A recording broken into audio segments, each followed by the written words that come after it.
Good morning दोस्तों।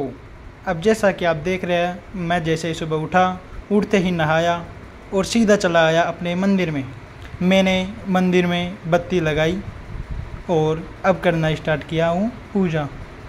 चलो हम अब थोड़ी देर तक भगवान की पूजा करते हैं। और जैसे ही भगवान की पूजा करते हुए मुझे याद आया कि अभी तो मैंने जो भगवान का घंटे होते हैं उसे तो बजाया ही नहीं। फिर मैंने थोड़ी देर तक बत्ती की और फिर मैं अब चला घंटी बजाने, भगवान को जगाया। और भगवान को जगाने के बाद अब मैं भगवान की सभी मूर्तियों को प्रणाम कर रहा हूँ। और प्रणाम करते वक्त मुझे याद आया कि अब मुझे थोड़ा योगासन भी करना है, तो मैं योगा करने के लिए रेडी होने लगा। जैसे भगवान के चरणों में प्रणाम किया और मैंने योगा करना भी स्टार्ट किया। और मैं योगा करता गया, कभी सिर के बल किया और कभी अनुलोम विलोम किया। अलग अलग तरह के योगा करते हुए मुझे पता चला कि अभी तो मैंने ध्यान लगाया ही नहीं। और मैंने अब फिर भगवान का ध्यान लगाना स्टार्ट कर दिया। मैं भगवान का ध्यान लगाता गया और फिर जैसे ही मैं भगवान का ध्यान लगा रहा था तो मुझे पता चला कि अभी तो मुझे एक दूसरा योगा भी करना है। और मैं उसे करने के लिए तैयार होने लगा।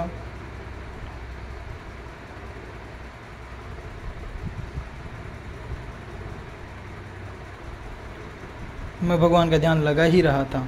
मैंने भगवान का ध्यान लगाया, 2 मिनट से भी ज़्यादा मैंने भगवान का ध्यान लगाया। और फिर मैंने भगवान को प्रणाम किया और भगवान की जोर से जय बोली और बोला, हे भगवान मुझे शक्ति दो। और फिर मैं चला यहाँ से, उठा योगा करने के बाद। और फिर अपने भगवान जो हमारे घर पे मंदिर है उनके चरणों में प्रणाम किया। और प्रणाम करने के बाद सीधा चला अपने बगीचे में, जहाँ से मुझे बालाजी के मंदिर में जाने के लिए फूलों की ज़रूरत पड़ती है। और वो फूल है मोगरे के। मैं अपने बगीचे में गया और बगीचे में जाके देखा कि आज तो ये क्या हुआ, जो पहले इस मोगरे में बहुत सारे फूल लगे हुए थे आज ये कम कैसे हो गए, किसने तोड़ा है क्या। फिर मैं मेरे घर वालों से पूछा तो मना कर दिया सबने कि किसी ने कुछ नहीं किया। और फिर मैं वहाँ से मोगरे के फूल लिया और सीधा अब मैं आ रहा हूँ बगीचे के बाहर। फिर मैंने देखा कि अब हमारे बगीचे में एक पपीता का भी पेड़ है, जो देखिए आप, ये आपको दिख रहा है, यह है पपीते का पेड़। और यहाँ पे तुलसा जी भी है। मैंने तुलसा जी को प्रणाम किया और फिर तुलसा जी को प्रणाम करने के बाद फिर दूसरे प्रकार के फूल तोड़ने को स्टार्ट कर दिए। ये दूसरे फूल हैं, इनको हमें शिव जी को चढ़ाना है और मोगरे को शिव जी के चढ़ाना है।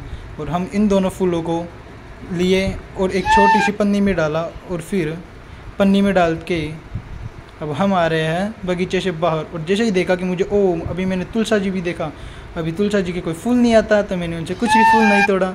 और हम सीधे गए अपने गौ माता के पास और देखा कि एक गौ माता तो मुझे देख के डर गई और खड़ा हो गया। और फिर मैं सभी गौ माताओं को प्रणाम किया। और ये देखिए, यह है हमारी गौ माता बांधने का स्थान, जहाँ पर हम अपनी गौ माताओं को बांधते हैं। जैसे हमने गौ माता को दिखाया, गौ माता को प्रणाम किया और फिर हम चले सीधा ऊपर, हमारे घर के ऊपर गया और देखा कि एक बंदर और बंदरिया छोटी सी बच्ची जो कि हमारे घर की छत के ऊपर मज़े ले रहे थे, आनंद ले रहे थे। तभी मैंने पड़ोसी के घर के ऊपर देखा कि ये क्या, पड़ोसी घर के ऊपर मोर नाच रहा है।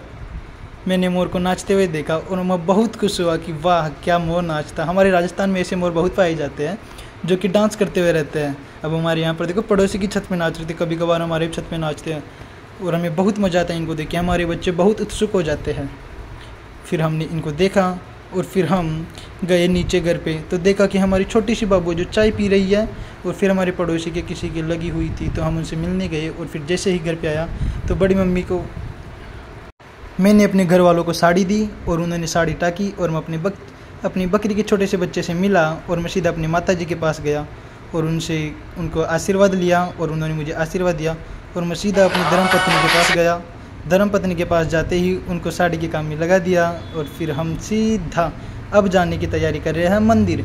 हम मंदिर में पहुंच चुके हैं और वहां पर जाके ही सबसे पहले चुगेदान में कबूतरों के लिए दाना डाला और बैठ के उन सभी कबूतरों को खिलाया। कबूतरों को खिलाते खिलाते अब हम सीधा गए मंदिर के अंदर। वहाँ पर हमारे कुछ बड़े बुजुर्ग लोग थे। हमने उनसे बात की और हमें उनसे बात करके बहुत अच्छा लगा। वो बहुत आनंदित हुए कि वाह हमारी वीडियो बनाई जा रही है। देखिए ये सामने जो बड़े बुजुर्ग व्यक्ति दिख रहे हैं ये हमारे गांव के नेताजी है। हम इन सबको नेता बाबा कह के पुकारते हैं। हमने इनसे बात की, इनको बहुत मज़ा आया, ये हंसने लगे। हमने इनकी थोड़ी बड़ाई कर दी थी फिर ये हंसने लगे। फिर हम सीधा जा रहे हैं अब शंकर जी के मंदिर में, शंकर भगवान के मंदिर में, जहाँ पर हमको इनको फूल अर्पित करने हैं। अब हम शंकर भगवान के मंदिर में, सबसे पहले शंकर भगवान के मंदिर के बाहर है कार्तिकेय महाराज के फूल अर्पित किया। और फिर हमने देखा कि हमारे गांव के मगन बिहारी जी वो बाहर खड़े हुए हैं। हम इनसे थोड़ा सा मज़ा लिया और सीधा गए मंदिर में। हमने जाते ही मंदिर में सबसे पहले घंटी को बजाया। घंटी को बजाने के बाद हमने विष्णु जी के ऊपर फूल अर्पित किए, फिर शंकर भगवान के, पार्वती मैया के, गणेश जी के, गौरा मैया के, इन सबको फूल अर्पित करने में हम जुट गए। फूल अर्पित करते करते मुझे पता चला कि अभी तो हमारे पास दूसरे प्रकार के फूल हैं, हमें उनको भी अर्पित करना है। और तभी हमारे पास एक भैया आए और वो हमसे बात करने लगे। फिर हम मंदिर में बत्ती करके दूसरे मंदिर में गए जो है श्री हनुमान जी महाराज का। हम हनुमान जी महाराज के मंदिर में गए और जो लाल वाले फूल थोड़े थे हनुमान जी के लिए वो उनको अभी ये अर्पित कर दिया। हनुमान जी को फूल अर्पित करने के बाद हम हनुमान जी के चरणों में झुके और उनको चरण स्पर्श किया और उनका आशीर्वाद लेके हम आ गए हनुमान जी के मंदिर से थोड़े से दूर और हनुमान जी की पूरी तस्वीर लेने लगे। ये देखिए हमारे हनुमान जी का मंदिर, इसके ऊपर लगी हुई है शंकर भगवान की प्रतिमा और यहाँ पे है बहुत बड़ा घंटा जिसे बजाते वक्त बहुत तेज से आवाज़ आती है। और अब देखिए ये है हनुमान जी का मंदिर जो दूर से कितना भव्य और विशाल दिखाई देता है। हनुमान जी के आंखें भी लगी हुई थी।